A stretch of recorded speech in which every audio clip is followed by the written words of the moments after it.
मैं हूं आपका मेज़बान क़ारी नसीम अहमद मंगलौरी। मुल्क भर के नाज़रीन व सामईन की खिदमत में मोहब्बत भरा सलाम पेश करता हूं। अस्सलामु अलैकुम व रहमतुल्लाहि व बरकातुहू। नाज़रीन, फानूस चैनल की इस पेशकश में आप तमाम का इस्तकबाल है। जैसा कि आप जानते हैं कि फानूस चैनल की जानिब से एक सिलसिला चल रहा है जिसका उन्वान है हिंदुस्तान और हिंदुस्तानी। आज इस सिलसिले की छठी किस्त को लेकर आपके सामने हाजिर हूँ।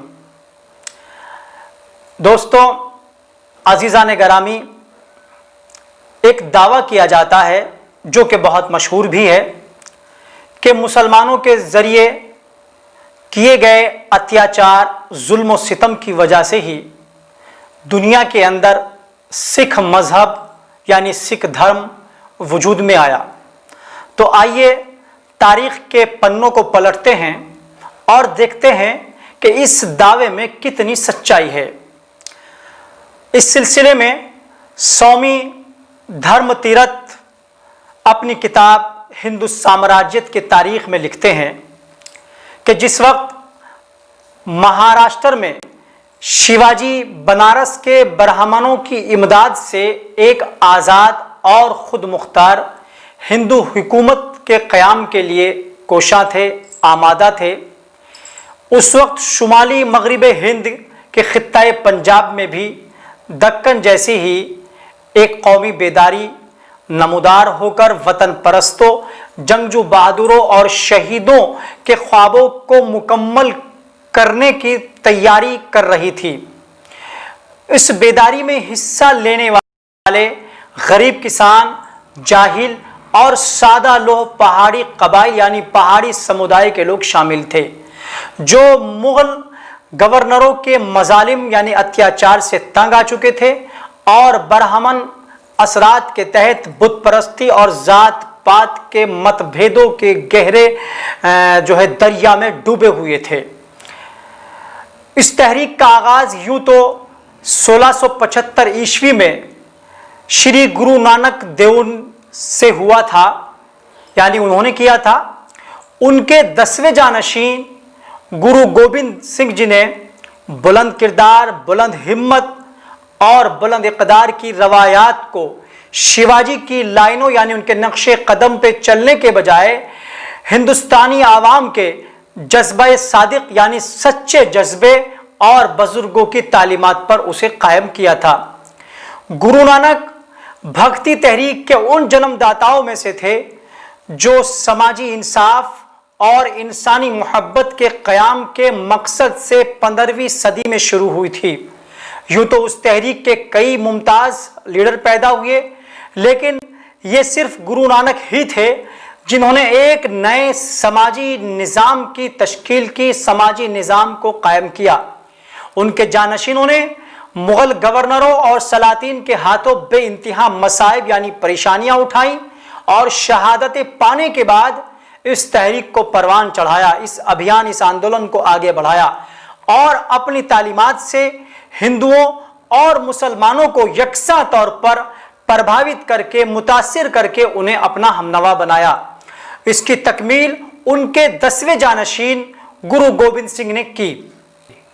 कहा जाता है कि ब्राह्मणों ने गुरु गोबिंद सिंह को काली का खास नुमाइंदा प्रतिनिधि बनाने की कोशिश की।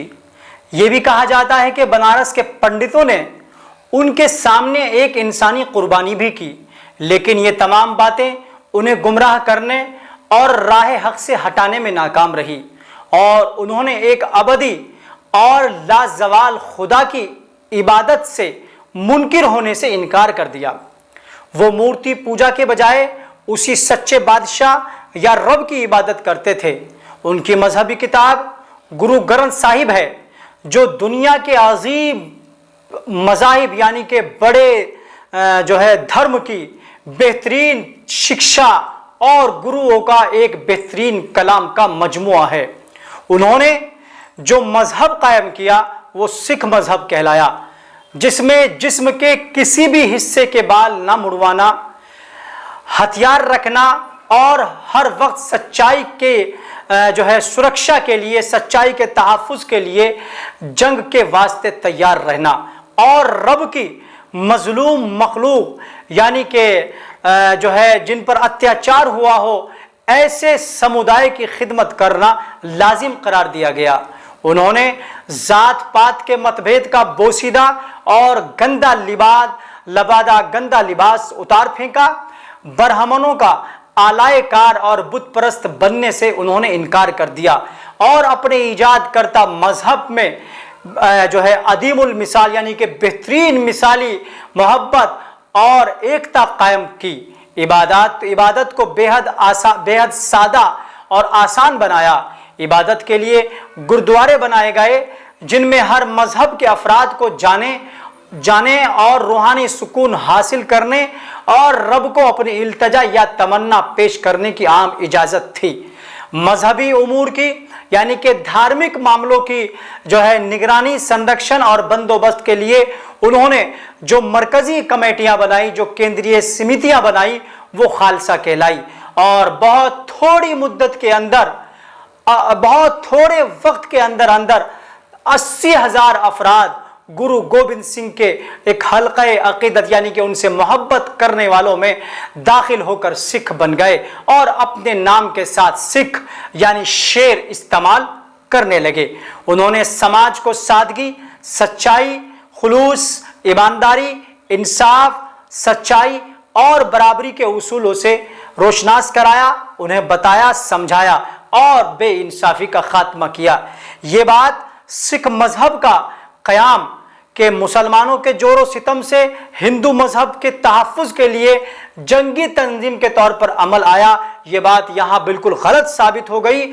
یہ دعویٰ بالکل غلط ہے کہ مسلمانوں کے اتیاچار، ظلم و ستم کی وجہ سے سکھ مذہب وجود میں آیا تھا، یہ بات سراسر غلط ہے، کیونکہ ہندو مذہب اور سکھ مذہب میں سب سے بڑا فرق تو یہی ہے کہ سکھ جو ہیں بت پرستی نہیں کرتے، وہ بت پرست نہیں ہیں۔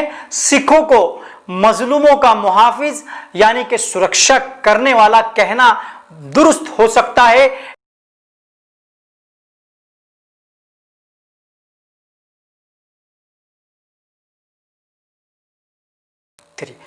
یہ واحد ہندوستانی ایسا مذہب ہے، یعنی جو سکھ دھرم ہے یہ ہندوستان کا ایسا اکلوتا دھرم ہے جو برہمنوں کے دست سے، برہمنوں کی زیادتی سے محفوظ رہا۔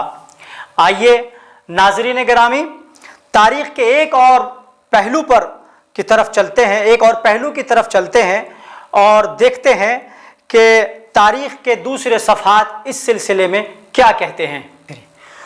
سکھوں کے 10ویں گرو شری گرو گوبند سنگھ جی ہیں، ان کا مغلیہ حکومت سے کوئی ٹکراؤ نہیں تھا۔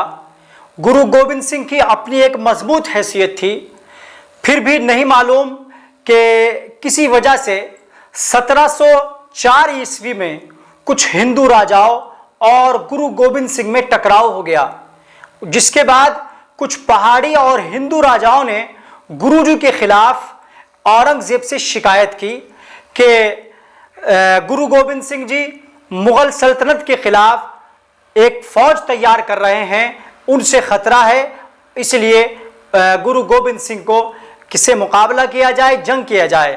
شکایت کرنے والوں میں لاہور کے صوبے دار چندو لال بھی شامل تھے جو کہ ایک ہندو تھے۔ سن 1706 میں یہ جنگ ہوئی، ہندو راجاؤں نے گرو جی پر حملہ کیا، لیکن اللہ کا کرنا تھا کہ اس جنگ میں گرو جی جیت گئے۔ پہاڑی ہندو راجاؤں سے ٹکراؤ، درباری شکایت کے نتیجے میں لاہور کے قلعے دار چندو لال جو تھا اس نے سرہند کے فوجدار وزیر خان کو پہاڑی راجاؤں کو مدد کرنے کا حکم دیا۔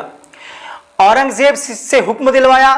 اورنگزیب کے اس حکم کے بعد پھر لڑائی ہوئی، یعنی ہندو میدانی اور پہاڑی راجاؤں اور اورنگزیب کے مغلیہ فوجوں کے مشترکہ یعنی کہ سیکت حملے کی بنا پر سکھ فوج پیچھے ہٹنے پر مجبور ہو گئی اور گرو جی کو پنجاب چھوڑنا پڑا۔ اب تاریخ کا ایک عجیب دور شروع ہوتا ہے کہ سرہند بندرگاہ کے خدام نے एक डोली में बिठाकर गुरुजी को बचाया।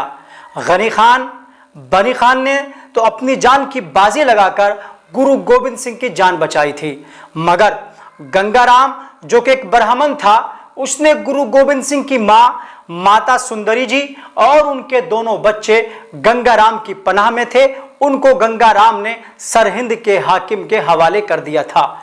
अब उसके बाद मासीवाड़ा में जानी खान, मानी खान ने अपने मकान में रखकर गुरुजी की सुरक्षा की, गुरुजी को हिफाजत से रखा। गुरुजी ने उन सब को अपने बेटों से ज्यादा प्यारा लिखा है।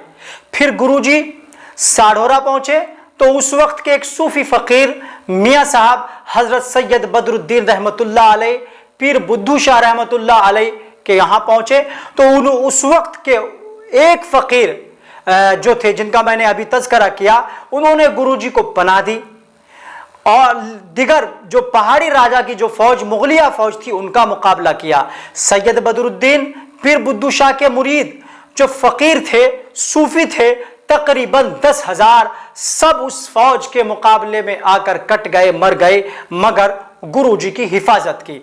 इस जंग में पीर बुद्धू शाह के चारों बेटे भी मारे गए। उस जमाने के दस्तूर था कि शाम को जंग बंद होने के बाद जख्मियों की मरहम पट्टी की जाती थी और जो मर जाते थे उनकी तदफीन अमल में आती थी। रात हुई, पीर बुद्धू शाह ने बेटों का जनाजा निकाला और चौथे बेटे की लाश को घर में ही दफन किया। उस चौथी चारपाई पर पीर बुद्धू शाह ने गुरु गोविंद सिंह को लिटाकर बाहर ले गए, बाहर निकाला, अमन के साथ बाहर पहुंचाया और फिर गुरुजी वहां से पांवटा साहिब पहुंचे, जहां से गुरुजी कुछ मुसलमानों की मदद से दक्कन पहुंचे। गुरुजी के जाने के बाद पीर बुद्धू शाह और उनके तमाम साथी मारे गए। गुरुजी ने लिखा है कि तमाम सिख कौम भी पीर बुद्धू शाह और उनके खानदान के एहसान नहीं उतार सकती। मासीवाड़ा में जो गुरुद्वारा है उस पर आज भी जानी खान और मानी खान का नाम दर्ज है। इसी तरह अमृतसर गोल्डन टेम्पल की बुनियाद, यानी जो अमृतसर में जो गुरुद्वारा है, जो सिखों की बहुत बड़ी अजीम इबादत गाह के नाम से मशहूर है, उसकी बुनियाद भी उस वक्त एक मुसलमान मियाँ जी सैयद साहब ने रखी थी। इस हकीकत से इनकार नहीं किया जा सकता। मगर यह भी तय है कि सिखों से जो मुगलिया फौज की लड़ाई हुई वो धर्म या मजहब के नाम पर नहीं हुई, क्योंकि हर मौके पर मुसलमानों ने, खुसूसियत से फुकारा ने गुरु गोविंद सिंह का साथ देने में हुकूमत से टक्कर ली, हुकूमत से मुकाबला किया। उसमें खुद चाहे तबाह हो गए, जैसा कि हजरत सैयद बदरुद्दीन और पीर बुद्धू शाह और उनके साथियों ने कुर्बानी पेश की। एक रिवायत यह भी मिलती है कि जिस जमाने में गुरु गोविंद सिंह के बेटों को दीवार में चिना जा रहा था, उस वक्त मालेरकोटला के नवाब शेर मोहम्मद खान ने उसकी मुखालफत की थी कि गुरुजी के बच्चों को सजा न दी जाए, और इस सिलसिले में बाकायदा औरंगजेब को एक खत भी लिखा था। अब ये बात काबिल गौर है कि गुरुजी ने एक हुक्म दिया कि मालेरकोटला, जो कि बहुत छोटी सी एक तहसील के बराबर थी, रियासत और नवाब का और उनकी औलाद का हमेशा ख्याल रखा जाए, उनके साथ प्यार और मोहब्बत का सलूक रवा रखा जाए, उनसे कभी लड़ाई ना की जाए। गुरुजी ने नवाब मालेरकोटला को सरोपा भी भेजा था, जो सिख दस्तूर के तहत एक बहुत बड़ा एजाज है। यही वजह है कि जब 1947 में हालात खराब हुए, जो है वो पूरा खित्ता उससे मुतासिर हुआ, प्रभावित हुआ, लेकिन जो लोग सरहद मालेरकोटला में दाखिल हो गए, उन्होंने उन लोगों की, मालेरकोटला की सिखों ने पूरी हिफाजत की, उनकी सुरक्षा की। और जबकि सच्चाई यह है कि मालेरकोटला रियासत की इतनी हैसियत नहीं थी कि वो उस वक्त फसादात से बचा सकते थे, हालात पर काबू पा सकते थे, लेकिन जो भी मालेरकोटला के सरहद में दाखिल हो गए और ख़ुद मालेरकोटला में जो लोग रहे, जो है उन सब लोगों की सिखों ने अपने गुरुजी के आदेश अनुसार उनकी हिफाजत की, उनकी सुरक्षा की। अब आप अंदाजा लगा सकते हैं कि अगर मुसलमान जुल्म करते, मुसलमान अत्याचार करते, मजहब के नाम पर अत्याचार करते, तो बताइए सिख लोग मालरकोटला की हिफाजत क्यों करते, मालरकोटला के मुसलमानों की हिफाजत क्यों करते। और जिस तरह से मुसलमानों ने गुरु गोविंद सिंह की हिफाजत की, उनका साथ दिया, तो ऐसे क्यों दिया, क्यों साथ देते। ये जो एक सिलसिला है जो कहा जाता है कि मुसलमानों के जुल्म सितम ने ऐसा करने पर मजबूर किया, ये सब इस जहनियत को, आज के नौजवानों की जहनियत को उनकी जहनियत में नफरत पैदा करने की ये साजिशें हैं। अगर तारीख की ये सच्चाई आम कर दी जाए, तमाम लोगों तक पहुंचाई जाए, तो मेरा मानना है कि जो नफरत का एक बीज बोया गया है, नफरत की जो एक हवा चलाने की कोशिश की जा रही है, इस पर काबू पाया जा सकता है।